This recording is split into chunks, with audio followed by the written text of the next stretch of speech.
La Segunda Confesión Bautista de Londres de 1689. Este es el séptimo y último estudio de las confesiones históricas protestantes. El número 7 es el número de la perfección y por eso corresponde estudiar en el séptimo puesto y el puesto culminante, la Confesión Bautista. Una de las cosas que he querido resaltar con este estudio es la forma en que las confesiones se desarrollan en su contexto. El contexto de esta última confesión es, en parte, todas las anteriores confesiones. Los bautistas particulares del fin del siglo XVII representan algo importante de la Reforma, y no se consideraban ellos mismos un elemento ajeno a la tradición de Lutero, Cranmer, Calvino o del puritanismo.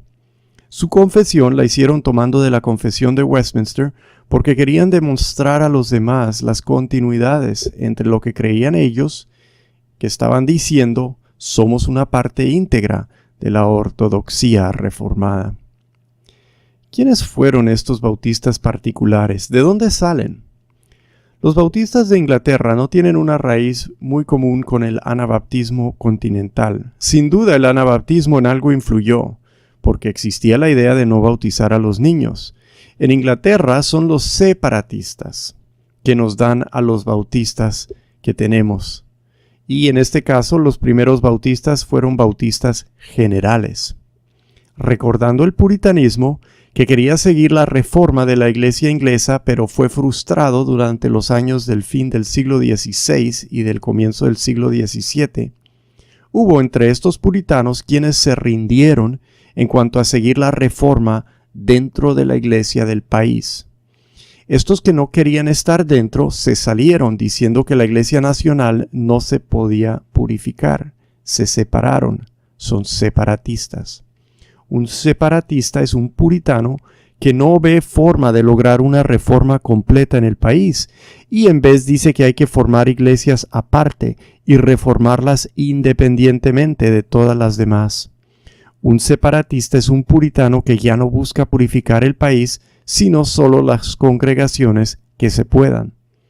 Un separatista de Londres que tuvo que huir a Holanda fue un hombre llamado Henry Ainsworth, quien escribió una confesión llamada Una Confesión Verdadera, a True Confession, de la cual tomaron después para la primera confesión bautista de Londres. Este hombre, Henry Ainsworth, no fue un bautista, fue un separatista paido-bautista, ¿sí? Que todavía bautizaba a los niños, a los hijos. Él no fue como un bautista en ese sentido, pero sí fue un separatista y escribió una confesión. Tuvo que huir porque en ese momento ser separatista es algo parecido a ser un traidor, es una traición al país. Y por eso muchos de ellos tuvieron que huir a Holanda, donde había más tolerancia y donde no son considerados traidores. Un bautista en estos momentos es uno que quiere ser como un separatista, tiene el parecer del separatista y lo lleva a la conclusión que la iglesia impura tampoco bautiza correctamente, ¿sí? Que no solo hay que separarse, pero también hay que bautizar diferente. El primer bautista es un hombre llamado John Smith y su compañero y seguidor se llamó Thomas Helwes. Los dos huyeron a Holanda como muchos otros. Ellos se llevaron consigo toda una congregación. John Smith se autobautizó y luego bautizó a los demás. Smith se apartó después de los bautistas y se unió con los menonitas. Pero Helwes no estuvo de acuerdo con esto.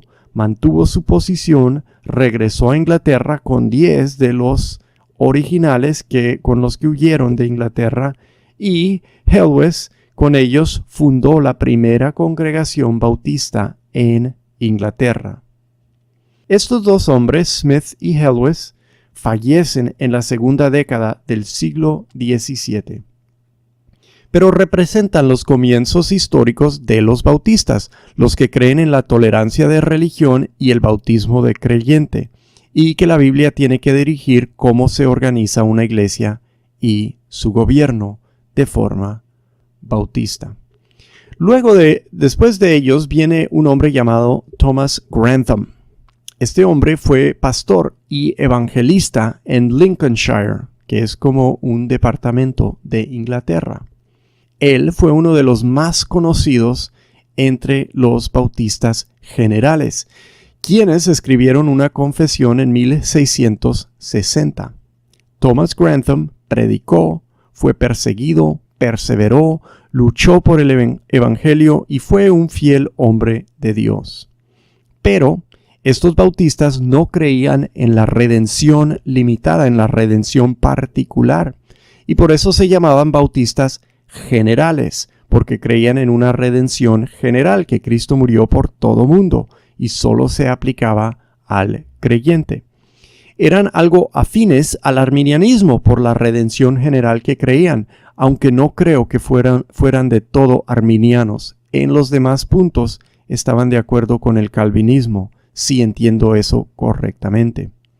Después, en el siglo XVIII, muchas congregaciones de los bautistas generales hicieron lo que hicieron también los congregacionalistas, la denominación de John Owen.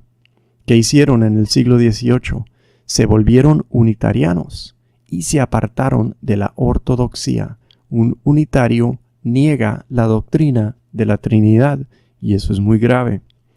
Y el problema con estos bautistas generales es que no pusieron raíces firmes, aunque sí se difundieron su parecer por Inglaterra y América. Bueno, dejemos los bautistas generales y hablemos de los bautistas particulares.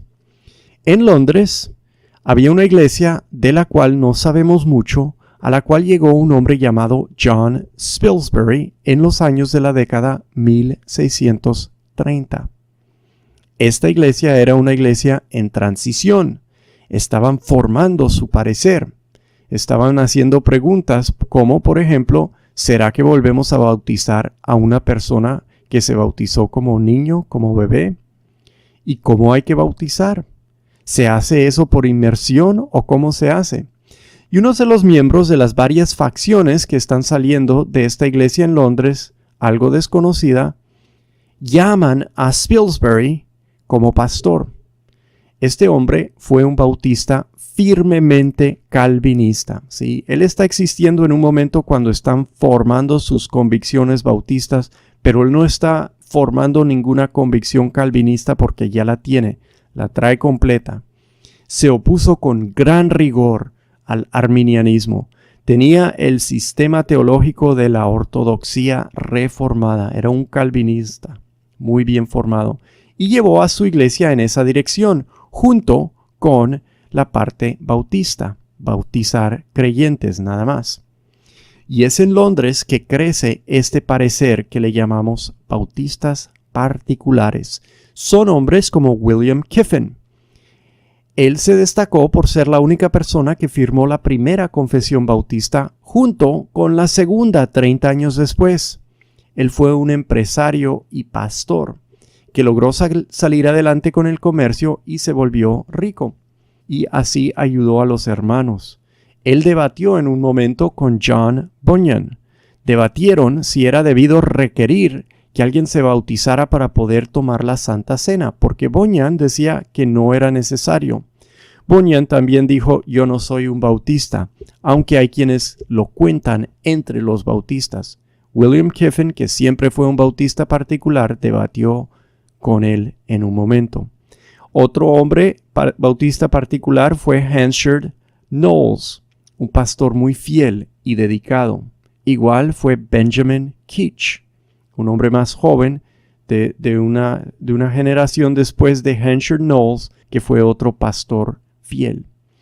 Estos hombres fueron perseguidos, tomaron parte en fuertes debates teológicos, pensaron, pastorearon y lucharon por sus creencias bautistas. Son algunos de los bautistas particulares asociados con la confesión bautista, la segunda.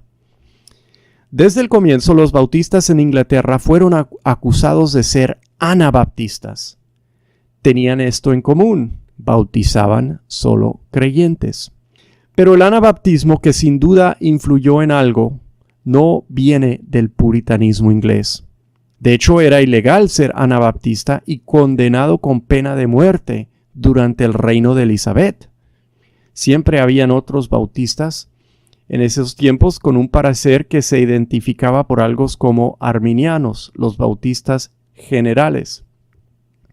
Y en ese momento la redención general, junto con el resto del calvinismo, era una opción teológica que en esos días se estaba desarrollando, estaba entrando al mundo. En Inglaterra tenían en ese momento lo que llamaban la redención universal hipotética, protagonizada por un hombre llamado John Davenant. En Francia, en Saumur, tienen lo que es más comúnmente conocido como el amiraldianismo, que también dice que la redención de Cristo se hace por todo el mundo, pero solo se aplica a los escogidos, y en lo demás son calvinistas, solo que creen en una redención universal o general. Y me parece que los bautistas generales son de ese parecer y están pues sintiendo las ondas de lo que se está desarrollando en Inglaterra y en el continente en esos momentos. Pero los bautistas particulares fueron hombres de parecer calvinista desde un comienzo, diferentes a los otros reformados en cuanto a su congregacionalismo, que también lo tenían otros reformados, pero no todos los reformados. Es decir, la independencia de la iglesia local, que es algo que surge en Inglaterra, y también son diferentes a los reformados en cuanto a el bautismo. Pero como demuestran sus confesiones iguales al resto de la Reforma en las doctrinas de la gracia y en emplear una teología del pacto para apoyar su calvinismo, son del mismo parecer. Por esta razón, sacaron una primera confesión las 7 congregaciones de bautistas particulares en Londres en 1644, la cual aumentaron y corrigieron en 1646.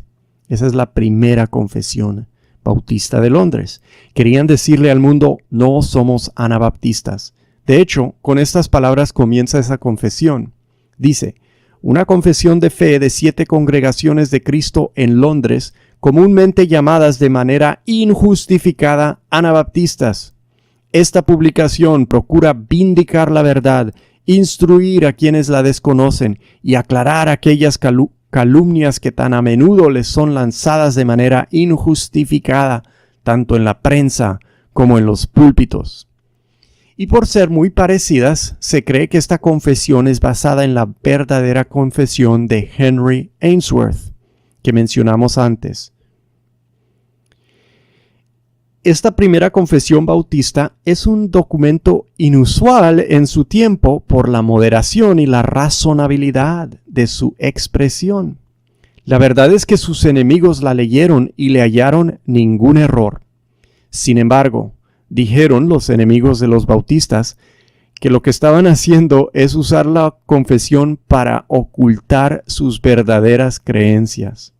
Y ese es un nivel muy alto de desprecio y de malicia, ¿verdad? Es en ese contorno. Eso nos dice algo del contorno en el que surgen estos documentos y en el que viven los bautistas, ¿sí?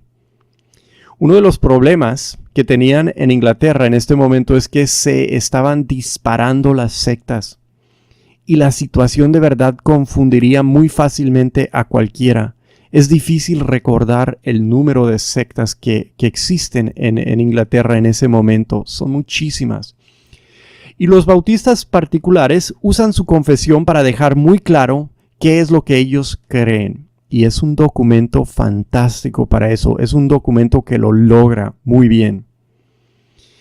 Esta muy buena primera confesión bautista de Londres todavía existe y se puede obtener en español si la buscan. Debemos aquí notar que desde un comienzo los bautistas particulares se apegaron a una confesión de fe, es decir, casi no existieron antes de adoptar una confesión. La historia de los bautistas particulares, los bautistas reformados, es una de ser confesionales, de escribir lo que creen en su confesión y suscribirse a la confesión. ¿Por qué tenemos, entonces, si existe esta primera confesión, una segunda confesión? En la década de 1640, por la guerra civil, hubo mucha libertad y aumentaron rápidamente los bautistas, hasta obtenieron posiciones importantes en el ejército y en el país. Con la restauración de la monarquía en 1662, restauraron la monarquía en 1660, trajeron de regreso al rey Carlos II y en 1662 se retomó el anglicanismo episcopal y se pasó un acta de uniformidad, la cual hizo de todos los que no estaban de acuerdo no conformistas. Todos los que no estaban de acuerdo con el anglicanismo episcopal eran no conformistas y perseguidos. Es en este tiempo cuando muchos pastores reformados pierden su lugar. Casi 2000, creo, perdieron su lugar y no tenían dónde ir y no tenían, pues, empleo. Fue un tiempo de mucha dificultad para mucha gente puritana. Y es cuando John Bunyan va a la cárcel y pasa años encarcelado. Es en este momento.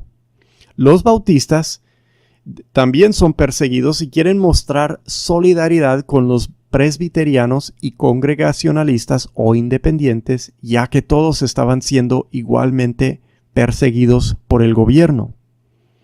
¿Qué hacen? Pues la publicación de la Confesión de Westminster en 1647 había dado al mundo una muy buena confesión protestante, organizado en forma mejor a las demás.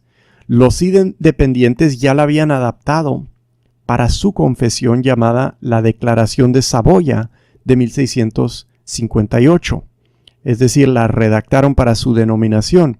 John Owen fue parte de esa Declaración de Saboya porque él era uno de ellos.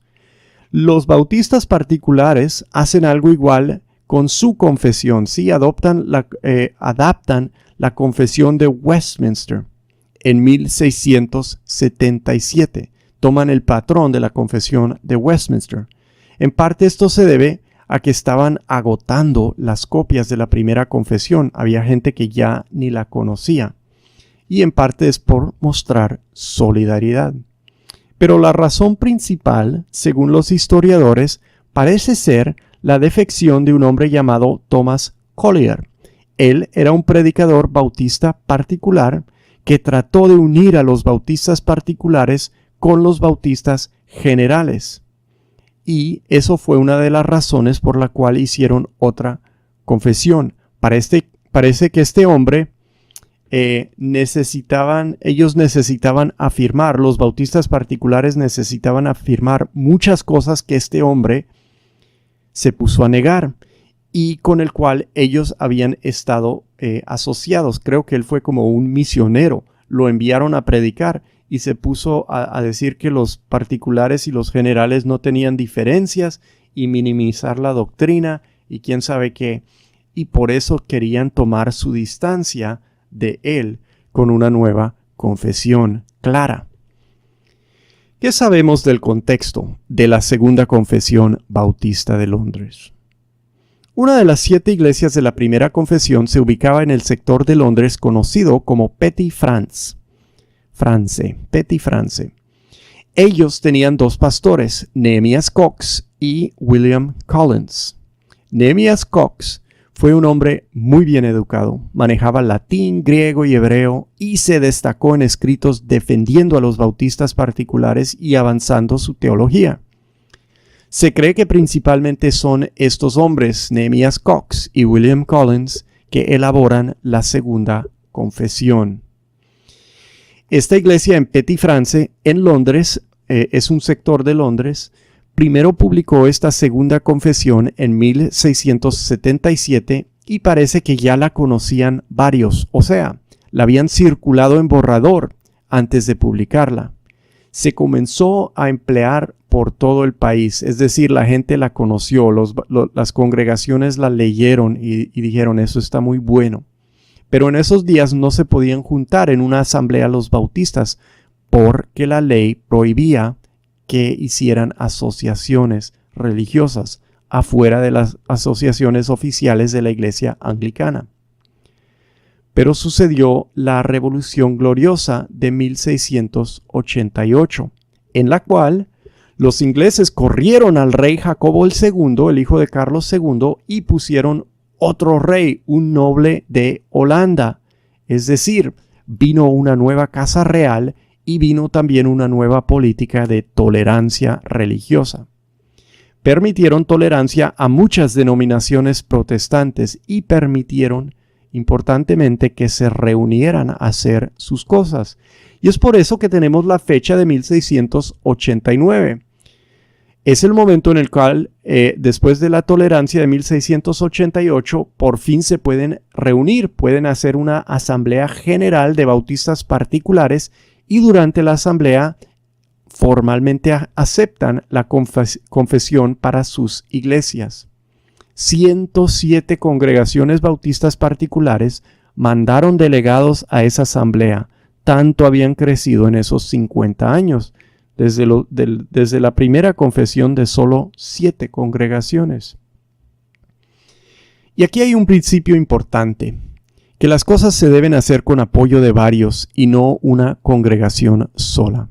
Esto no es violar la independencia de la congregación, pero demuestra que la consideración, el apoyo y la contribución de muchos logra mejores resultados en lo que es una confesión. Así la reciben todos.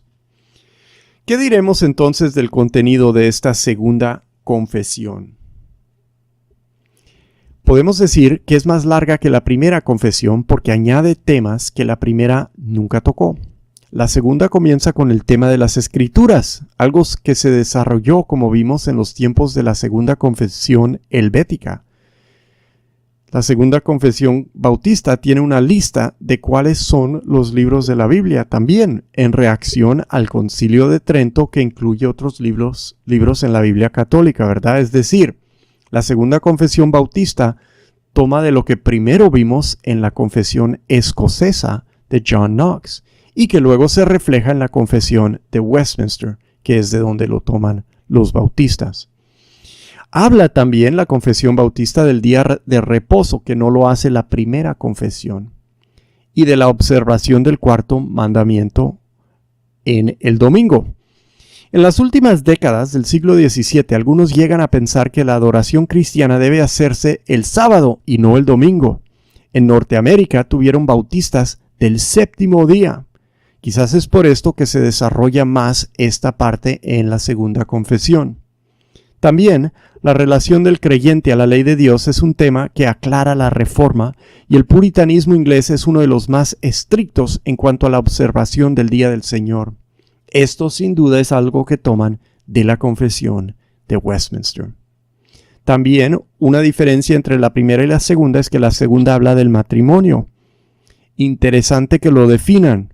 Es muy conveniente para nosotros hoy, con todas las locuras que existen en este momento sobre ese tema, que nos dejen ya definido el matrimonio como lo dicen las Escrituras.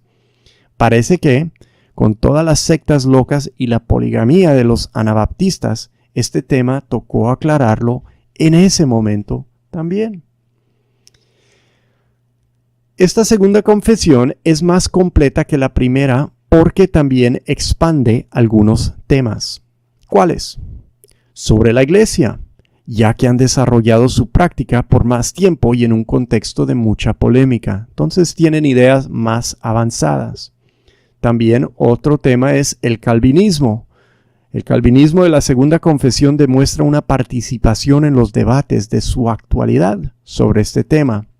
Podemos notar que lo que fue para la primera generación de confesiones protestantes el tema de la Santa Cena en el siglo XVI, del cual hablamos en las primeras confesiones de estas series, lo que fue eso para la primera generación, el tema de los decretos y la teología del pacto, lo fue para la segunda generación, la del siglo XVII, la de Westminster, los cánones de Dort y ahora la segunda confesión bautista. Los bautistas tienen su propia teología del pacto, pero lo hacen dentro del contexto del calvinismo ortodoxo de la Reforma, como apoyo a las doctrinas de la gracia. Como hemos visto, toda confesión excluye e incluye. Es porque una confesión es como una frontera. marca los límites de la comunión, de lo que tenemos en común contra lo que no tenemos en común con alguien. Y también avanza la primera confesión, la segunda, porque exhibe un tratamiento más amplio en áreas, por ejemplo, de la Santa Cena. En la primera confesión solo se menciona la cena como algo en la cual un miembro bautizado puede participar, nada más. Obviamente no han entrado estos hombres en todos los debates del siglo anterior. En la segunda confesión están alineados con la visión reformada que viene de Calvino y de la confesión de Westminster. No comienzan con las mismas peleas porque no están en el mismo contexto original, pero rápidamente se ubican y se nota dónde ellos están puestos. Igual, esta confesión tiene sus diferencias en cuanto a la confesión de Westminster, aunque la sigue obviamente en mucho. La segunda confesión bautista eliminó 2 de los capítulos de la confesión de Westminster, el capítulo 30 de la disciplina eclesiástica y el capítulo 31 de los sínodos y concilios. ¿Por qué los eliminó? Obviamente el parecer bautista sobre estos temas es diferente. Otra de las diferencias y de las más interesantes, por no decir controversiales, que hicieron en la confesión bautista es eliminar las siguientes secciones, no capítulos, pero seccioncitas, ¿verdad? Por ejemplo, no hablan sobre la reprobación, no lo incluyen en la segunda confesión y eso viene en la confesión de Westminster. Interesante. La mención del pacto de obras como tal. ¿Sí? La confesión bautista no dice como la de Westminster, dice pacto de obras. La idea sí se puede aún detectar, pero no usa el idioma, el lenguaje preciso, pacto de obras, la expresión.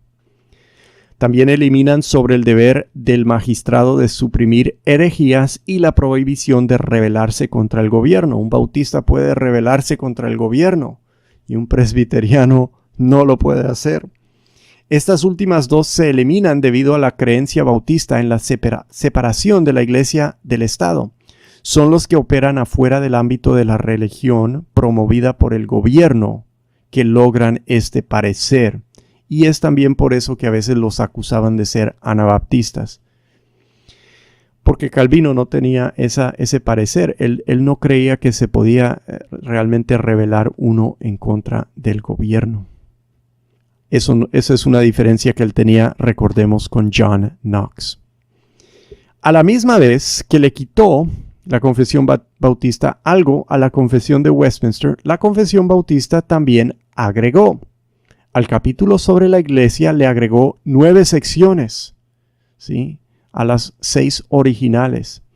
La confesión bautista no buscaba ser la confesión de todo un país, solo de una denominación, y así especifica el gobierno y la política bautista con claridad, como no lo especifica la confesión de Westminster en términos de la política y el gobierno de la iglesia presbiteriana. Y esto en parte compensa por eliminar los capítulos 30 y 31 de Westminster. También agregaron algo sobre la perseverancia de los santos. Expandieron esa sección a lo que dice la confesión de Westminster. En algunos de los capítulos, la confesión bautista alteró mucho más de lo usual. Reescribió ese capítulo en algunas secciones. Se ve en el capítulo 15 de ambas confesiones sobre el arrepentimiento, ¿sí? Parece que ahí los bautistas particulares no creyeron que estaba bien escrita la de Westminster y lo cambiaron todo. También en el capítulo de los sacramentos u ordenanzas, 27 en Westminster y 28 en la confesión bautista, son tan distintas que se concluye que los bautistas no les satisfació lo que la asamblea escribió. Los bautistas eliminaron lenguaje de sacramentos y solo hablaron de ordenanzas. En Westminster, el bautismo y la Santa Cena son sacramentos. En la confesión bautista hablan de ellos como ordenanzas. Y es interesante preguntar por qué. Yo no sé. Los bautistas, porque estaban en una disputa sobre la adoración, también incluyeron en su confesión la aclaración que se podía usar himnos en la adoración y no solamente salmos. Y yo creo que ellos iban en la vanguardia de eso, porque por muchos años aún las iglesias reformadas solo cantarían salmos, los presbiterianos puros salmos. Todavía hay denominaciones de los presbiterianos que solo creen que hay que cantar salmos y nada más.